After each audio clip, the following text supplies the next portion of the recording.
চিলির এক ভয়ঙ্কর কারাগার, যেখানে অপরাধীরা নয় বরং সত্যের পক্ষে দাঁড়ানো মানুষদেরকে বন্দী করে রাখা হয়েছে। বাইরে থেকে এটি সাধারণ জেল মনে হলেও ভেতরে লুকিয়ে আছে নির্যাতন, ভয় আর নিষ্ঠুরতার এক অন্ধকার সাম্রাজ্য।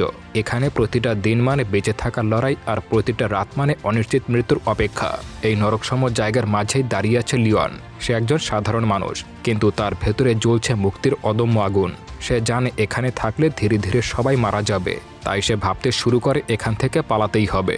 কিন্তু এই পালানো কোনো সাধারণ পালানো নয়। 500 দিনেরও বেশি সময় ধরে মাটির নিচে লুকিয়ে তৈরি হতে থাকে এক গোপন সুড়ঙ্গ। প্রতিটি কোপ, প্রতিটি নিঃশ্বাস, প্রতিটি মুহূর্ত মৃত্যুর সঙ্গে এক নিঃশব্দ যুদ্ধ। উপরে কড়া পাহারা, ভেতরে বিশ্বাসঘাতকতার ভয়, আর চারপাশে অক্সিজেনহীন অন্ধকার। সবকিছুকে উপেক্ষা করে তারা এগিয়ে চলছে একটাই লক্ষ্যে, স্বাধীনতা। কিন্তু প্রশ্ন হলো, এই অসম্ভব মিশন কি সত্যিই সফল হবে, নাকি শেষ মুহূর্তে সবকিছু ধ্বংস হয়ে যাবে? মুভির শুরুতেই চিলির একটি জেলখানা দেখানো হয়, যেটার নাম হলো সান্তিয়াগো। দেখা যায় এই জেলে মোট 120 জনের মতো কয়েদি রয়েছে। তবে অদ্ভুত ব্যাপার হলো, এদের মধ্যে কোনো কয়েদি কোনো মারাত্মক অপরাধ করেনি। তারা সবাই ছিল প্রতিবাদকারী, যার অর্থ হলো সরকারের বিরোধিতা করা আর কি। কিন্তু জেলের মধ্যে তাদের সঙ্গে এমনভাবে আচরণ করা হতো যেন তারা খুন করে এসেছে। এই জেলের জেলারের নাম আন্দ্রে। সে ছিল চরম নিষ্ঠুর একজন ব্যক্তি। জেলে থাকা সবাইকে সে সারাক্ষণ শাস্তি দেওয়ার ধান্দায় থাকত। বলতে গেলে জুলুম নির্যাতন তার একেবারে নেশা হয়ে উঠেছিল। দেখা যায় এই জেলে যারা আসতো তাদের সে প্রথমেই ওয়ার্নিং দিত যে যদি কেউ জেল পালানোর চেষ্টা করে তাকে দেখা মাত্রই গুলি করে দেওয়া হয়, আর তাদের উপরে কড়া নজরদারি করা হতো। সেই কয়েদিদের মধ্যে 5 জনের একটা আলাদা টিম ছিল, আর লিওন নামের এই লোকটা ছিল তাদের লিডার। তারা সারাক্ষণই প্ল্যান করত কিভাবে এখান থেকে পালানো যায়। এরপর হঠাৎ একদিন জেলের সব কয়েদিকে অন্য একটা ইউনিটে শিফট করা হয়। তবে তাদের সবাইকে সুযোগ দেওয়া হয় যে তারা যার যার ইচ্ছামতো সেল পছন্দ করে নিতে পারবে। এরই মধ্যে লিওনকে দেখা যায় সে সব কয়েদিদের মধ্য থেকে বেশ দ্রুত সামনের দিকে এগিয়ে যাওয়ার চেষ্টা করে। আসলে সে মূলত 50 নম্বর সেলের দিকেই যাচ্ছিল। সে এতটাই তাড়াহুড়া করছিল যে তাকে যেভাবেই হোক না কেন ওই সেলটা পেতেই হবে। কিন্তু কেন এই 50 নম্বর সেল, তার কারণটা সামনে গেলেই আমরা জানতে পারবো। এদিকে লিওন এত চেষ্টা করেও একটুর জন্য পারে না। সে দেরি করে ফেলে, আর অন্য একজন এসে সেটা নিয়ে নেয়। আসলে এই 50 নম্বর সেলের নিচে রয়েছে একটা রাস্তা, আর লিওন ভাবছিল তারা সেই রাস্তার সাহায্যেই এখান থেকে বেরিয়ে যেতে পারবে। তাই সে ওই সেলটা নিতে চাইছিল। তবে সেটা না পাওয়ায় বাধ্য হয়ে তারা 51 নম্বর সেলে উঠে পড়ে। সেখানে লিওনের বাকি বন্ধুরা চলে আসে তাদের জেল পালানোর প্ল্যান নিয়ে আলোচনা করতে। তাছাড়া তারা তো এখান থেকে পালানোর জন্য অনেক আগেই পুরো প্ল্যান সাজিয়ে ফেলেছিল, শুধু এখন সেটা কাজে লাগানো বাকি। তবে তারা খুব ভালো করেই জানতো যে তারা এত সহজে এখান থেকে পালাতে পারবে না। তবে লিওনের একটাই উদ্দেশ্য, তাদেরকে যে করেই হোক দ্রুত এখান থেকে পালাতেই হবে। কিন্তু সমস্যা হলো, দ্রুত এটা করতে হলে এক বিশাল চ্যালেঞ্জের মুখোমুখি হতে হবে। এরপর দেখা যায় জেলের মধ্যে সব কয়েদিদেরকে দিয়ে জেল কর্তৃপক্ষ কাজ করাতো। যেই কাজে ভালো তাকে দিয়ে সেই কাজগুলোই করানো হতো। এরপর একদিন লিওন তার বন্ধুদেরকে বলে তাদের যে করেই হোক না কেন গর্ত করে সুড়ঙ্গ তৈরি করে এখান থেকে পালাতে হবে। আসলে লিওন ছিল একজন আর্কিটেক্ট, তাই সে চারপাশের সবকিছু দেখেই বুঝতে পারে যে কোথায় কি করতে হবে। তাই সে নিজের পায়ের মাপ অনুমান করেই বুঝে যায় যে তাদেরকে পালাতে হলে 210 ফুট মাটি খুঁড়তে হবে। আর মাটি খুঁড়ে তারা এই জেলের পাশের একটা নদীর কিনারায় গিয়ে সেখান থেকে বেরিয়ে পালিয়ে যেতে পারবে। সেই সাথে পাশের নদীটা পুরোপুরি ঘাস ও গাছপালায় ঢাকা, তাই সেখান থেকে পালাতে তাদের তেমন কোনো সমস্যা হবে না। তবে একটা সমস্যা থেকেই যায়, মাটি খুঁড়লে সেই মাটি তারা কোথায় ফেলবে। মাটি যে অন্য কোথাও নিয়ে ফেলবে তেমন কোনো সুযোগ ছিল না, কারণ সব জায়গাতেই কড়া নিরাপত্তা রয়েছে। এসব নিয়েই তারা বেশ টেনশনে ছিল। এরই মধ্যে জেলের অন্য একজন কয়েদি আসে তাদের সঙ্গে কথা বলতে। জানা যায় এই লোকটার নাম পাওলো। তাদের 5 জনকে একসঙ্গে কথা বলতে দেখে বুঝতে পারছিল যে এরা অবশ্যই পালানোর প্ল্যান করছে। তাই সে এবার লিওনকে অফার করে সেও তাদের এই ব্যাপারে সাহায্য করতে রাজি আছে। এই কথা শুনে লিওনের টিমের 3 জনই পাওলোকে তাদের প্ল্যানে সামিল করে, এমনকি তাদের প্ল্যান সম্পর্কে তাকে জানিয়ে দেয়। আর পাওলোকে জিজ্ঞাসা করে তার কাছে পালানোর কোনো ভালো প্ল্যান আছে কিনা। পরের দৃশ্যে লিওনকে দেখা যায় সে তার বন্ধু রাফেল ও প্যাট্রিসিয়াসকে সাথে নিয়ে নিজে সেই রুমে এসে পৌঁছায় যেখান থেকে সুড়ঙ্গ বানানোর প্ল্যান করছে। লিওন তার বন্ধুদেরকে জানায় তাদের এই সুড়ঙ্গ বানাতে বেশ সময় লাগবে। তবে সুড়ঙ্গ বানানো শুরু করার আগে তাদের দেয়ালের মতো একটা বোর্ড বানাতে হবে। এর কারণ হলো সিকিউরিটি লোকেরা যাতে এখানে আসলে সেই বোর্ডের সাহায্যে তারা সুড়ঙ্গের মুখটা বন্ধ করে দিতে পারে। আর তাহলে কখনোই তারা ধরা পড়ার মতো কোনো ভয় থাকবে না। আর সিকিউরিটি গার্ড যদি আসেও তাহলেও যেন তারা জানতে না পারে এখানে কোনো সুড়ঙ্গ তৈরি হচ্ছে। লিওনের সাথীদের মধ্যে একজন গিটারিস্ট ছিল। সে সবসময় গিটার বাজাতে ভালোবাসত। তবে সে এবার তার গিটারের মধ্য থেকে একটা স্ক্রুড্রাইভার বের করে। এটা সে নিজের গিটারের মধ্যে লুকিয়ে এনেছিল।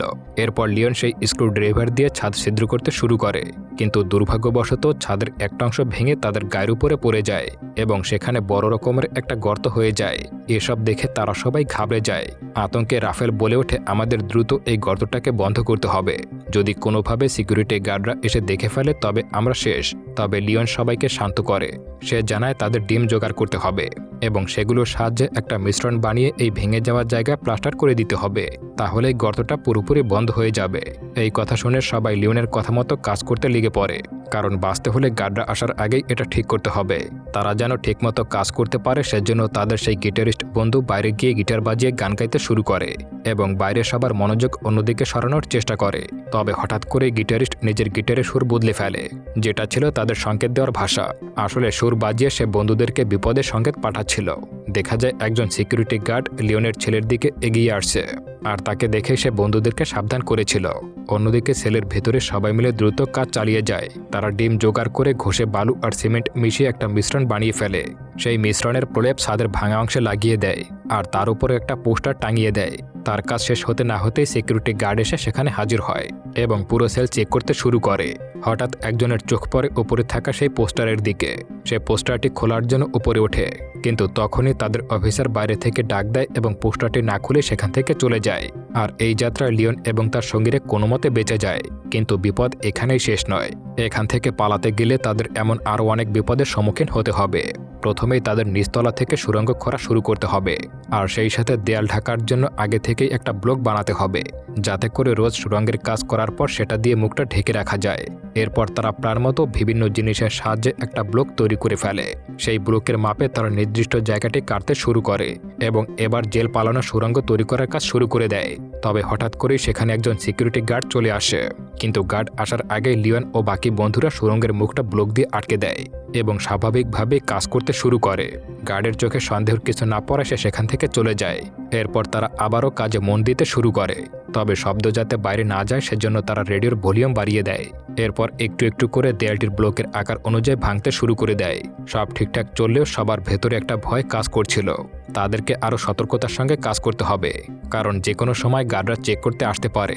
তবে তাদের সামনে একটা সমস্যা ছিল, এত মাটি খুঁড়ে সেগুলো তারা রাখবে কোথায়। অনেক ভেবেচিন্তে তারা ঠিক করে উপরের ফ্লোরে যাওয়ার সিঁড়ির নিচে যে ফাঁকা জায়গাটা আছে সেখানেই তারা মাটি ফেলবে।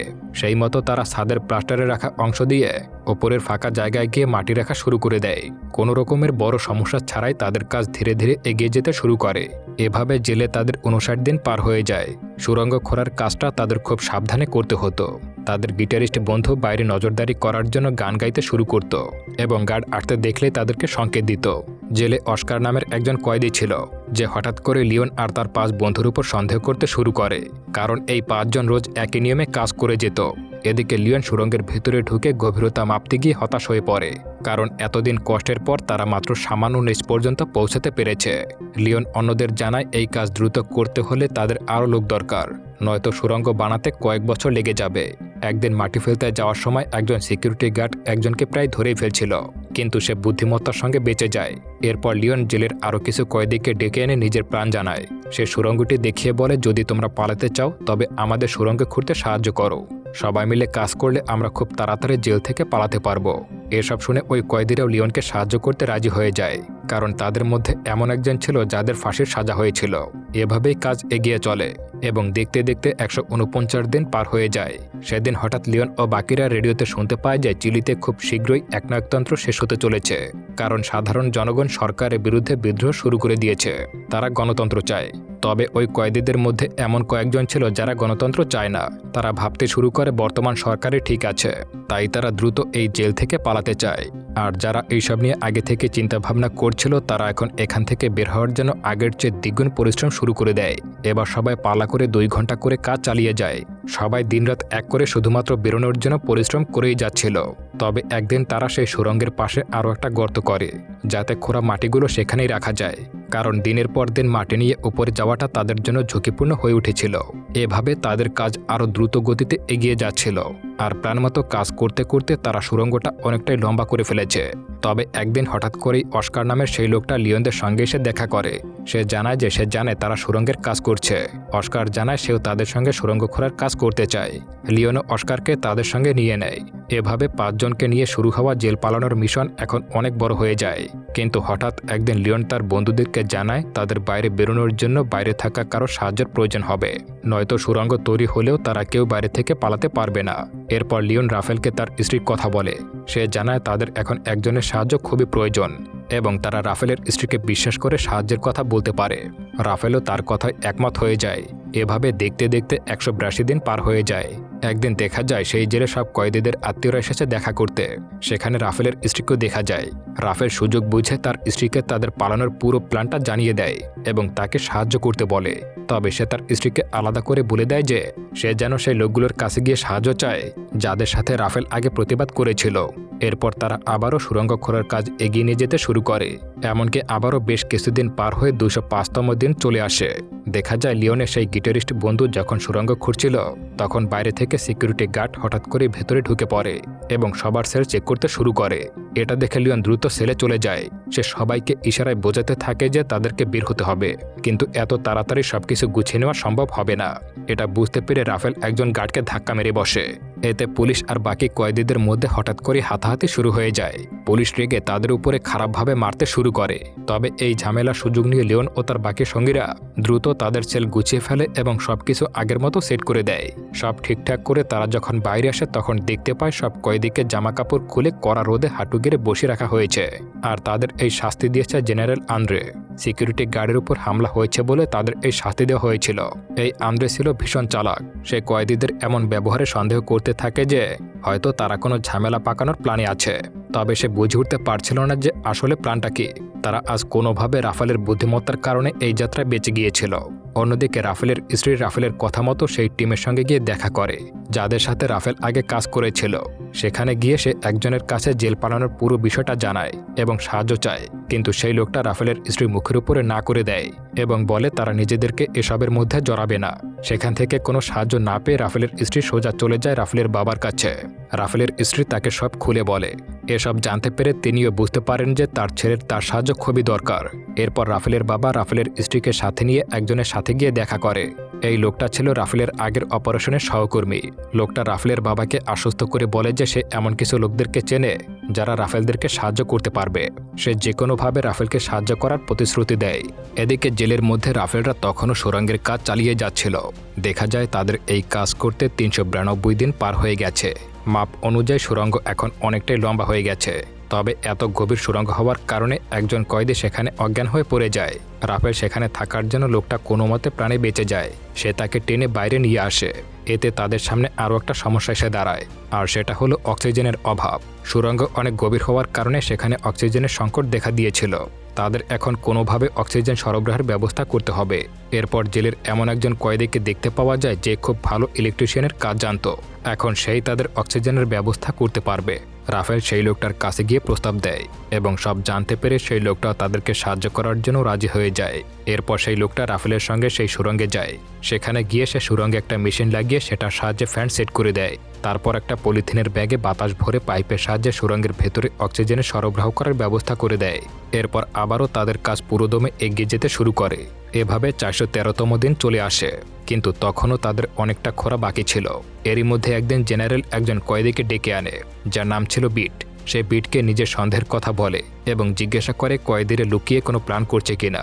এমনকি সে বিটকে সাহায্যের বিনিময়ে শাস্তি কমানোর লোভ দেখায়। বিটও তার কথায় রাজি হয়ে যায়। তখন জেনারেল খুশি হয়ে বিটকে একটা সিগারেটের বক্স উপহার দেয়। তবে অদ্ভুত ব্যাপার হলো এই বিট নিজেও জানত না যে জেলে সুড়ঙ্গ তৈরি হচ্ছে। এদিকে দেখা যায় লিওনের সুড়ঙ্গের কাজ প্রায় শেষের পথে। একদিন তারা বাইরের ফাঁকা জায়গার মাটি অনুভব করতে পারে। এরপর তারা প্ল্যান মতো একটা গোলাপি তরল সেখানে ছেড়ে দেয়। এর কারণ ছিল যাতে রাফালের স্ত্রী ও বাইরে থাকা সাথীরা বুঝতে পারে যে তারা ঠিক কোন জায়গায় আছে।